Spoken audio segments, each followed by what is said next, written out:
Bienvenidos a Perú Construye. Bienvenido César, ¿cómo estás? ¿Qué tal, Jorge?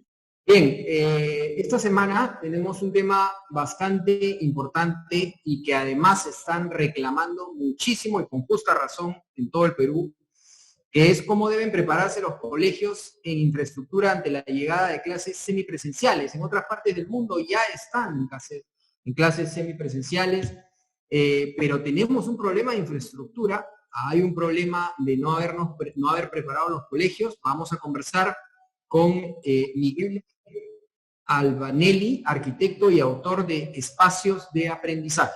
Bienvenido, arquitecto Albanelli, a Perú Construye. Gracias a todos por la invitación y por poder compartir con ustedes algo de lo que he estado investigando en estos años. Arquitecto, sabemos que se encuentra, es más, ahorita en un colegio. Cuéntenos, actualmente contamos con una infraestructura adecuada en los colegios que garantice la salud y el bienestar de los educandos en medio de la pandemia por el virus. Bueno, conocemos, digamos, es bastante común y de conocimiento público la brecha que siempre mencionamos en infraestructura educativa.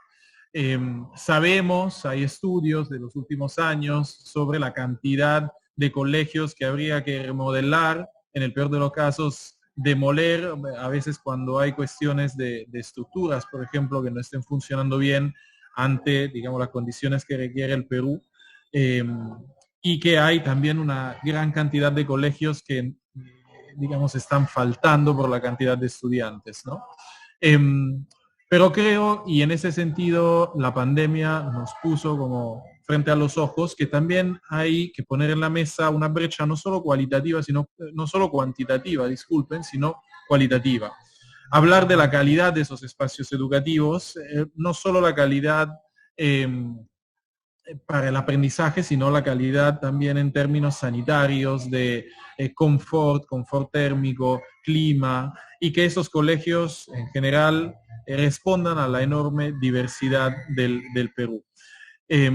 Creo yo que en cierta forma no estamos preparados. ¿Por qué? Porque el diseño típico del colegio, o si queremos ver de la unidad del aula tradicional, suele ser un diseño poco permeable, un diseño aislado, hermético, ante el temor, digamos, que los estudiantes, por ejemplo, no se distraigan. Terminamos haciendo aulas extremadamente herméticas, extremadamente cuidadas, pero en este momento sabemos que más bien tenemos que ventilar, tenemos que iluminar, tenemos que proporcionar espacios más saludables. Entonces, muy bien. En ese sentido, lo que nos está sugiriendo es que en realidad la pandemia también tiene que cambiar un poco el chip del concepto de infraestructura escolar, para lo cual, como bien ha señalado usted, no estamos preparados. ¿En qué consistiría ese cambio de infraestructura?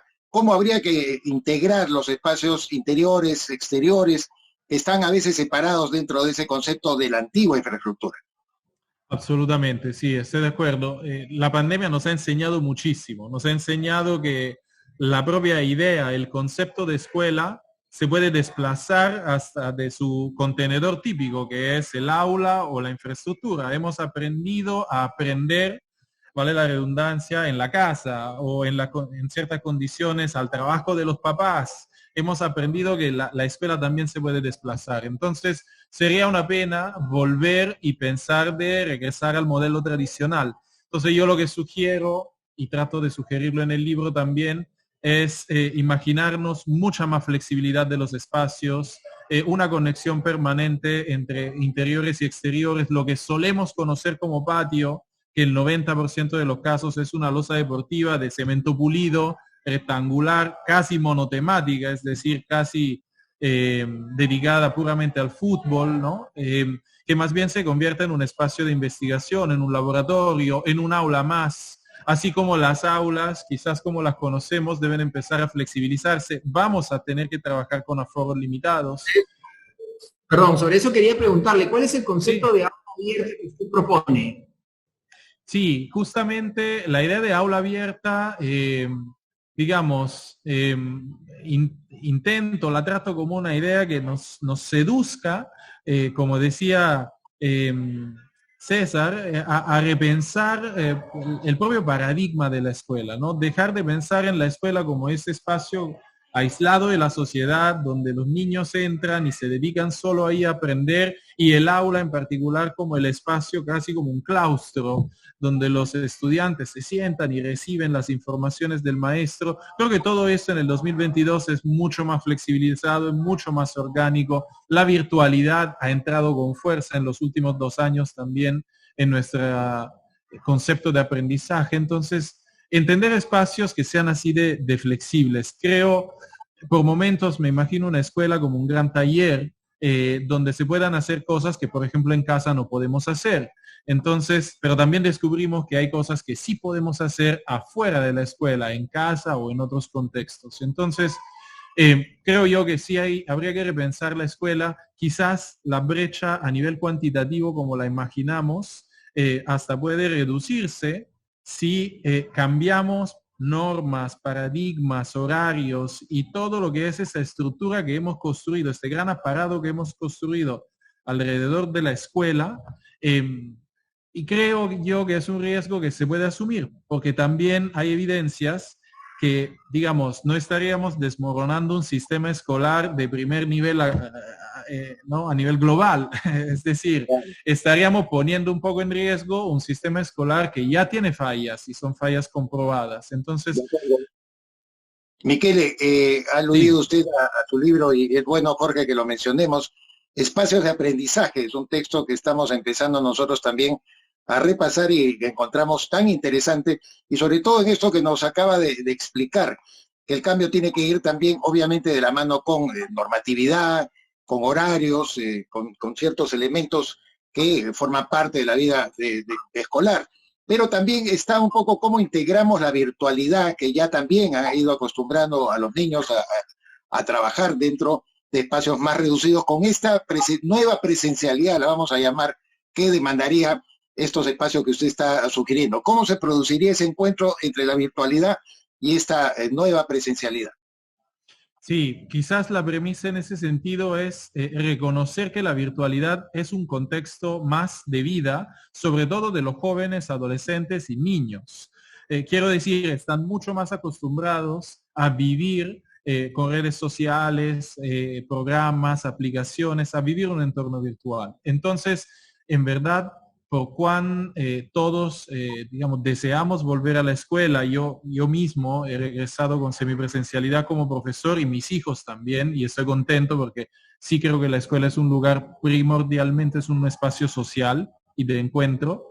La virtualidad de todas maneras, nos ha ayudado a ensayar conceptos como la ciudadanía digital. Tenemos que aprender a convivir en lo digital también, donde no hay límites aparentemente, donde todo puede suceder, donde somos extremadamente vulnerables también. En el momento que entramos en Internet, estamos mapeados en redes sociales. Entonces, creo que primero, que la experiencia digital, digamos, nos permita ensayar cómo ser ciudadanos en lo que se nos viene, o quizás en donde ya estamos, que es una sociedad multisoporte, ¿no? Multidimensional. Miguel, sí, adelante. Para ir terminando, porque nos queda poco tiempo, sí. En nuestro país, sobre todo en el sistema educativo privado, existen casas que son adecuadas como nidos, jardines y proyectos de nivel primario y que no cuentan con espacios abiertos e insuficientes para una adecuada enseñanza en esta nueva normalidad. ¿Qué propondría usted al respecto?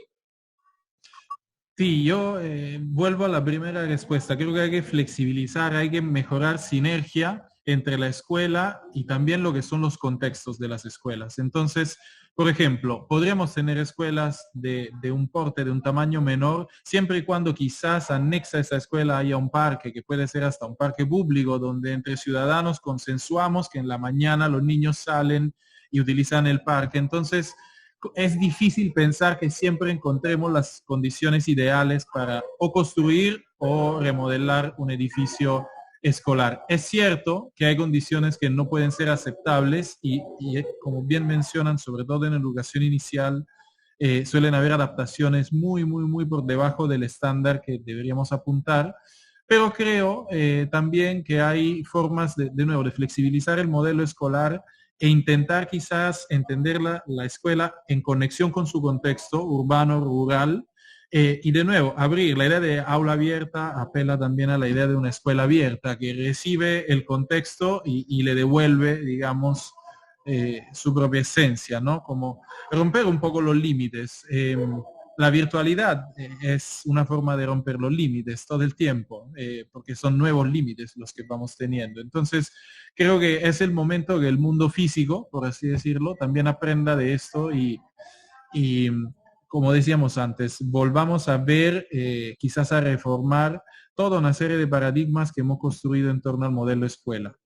Muchas gracias, arquitecto Albanelli, autor de Espacios de Aprendizaje. Creo que su contribución va a ser muy valiosa para lo que todos los peruanos queremos, el regreso de nuestros niños a colegio, y como usted bien lo ha mencionado, así como se han roto paradigmas, se han roto costumbres con el tema de la virtualidad, pues ¿por qué no empezar a cambiar también ahora que viene la parte física? Muchas gracias por estar en Perú Construido. Muchísimas gracias, a disposición. Saludos. Gracias. César, tenías un anuncio que darnos. Cómo no, Jorge, como siempre, invitar a todos nuestros televidentes a que si forman parte del sector construcción, infraestructura, participan ahí, quieren optimizar su negocio o quieren convertirse en importantes proveedores, no dejar de anunciar en la revista más importante del rubro, que se llama Perú Construye. Así es. Muchas gracias, César. Muchas gracias a todos nuestros televidentes por estar con nosotros. Y no se olviden, todos los sábados 9 de la mañana, domingos 6 de la tarde, antes de los programas políticos, viene Rumbo Minero y Perú Construye. Muchas gracias por estar con nosotros a nombre del Grupo IGAMA y los esperamos el próximo fin de semana aquí en ATV.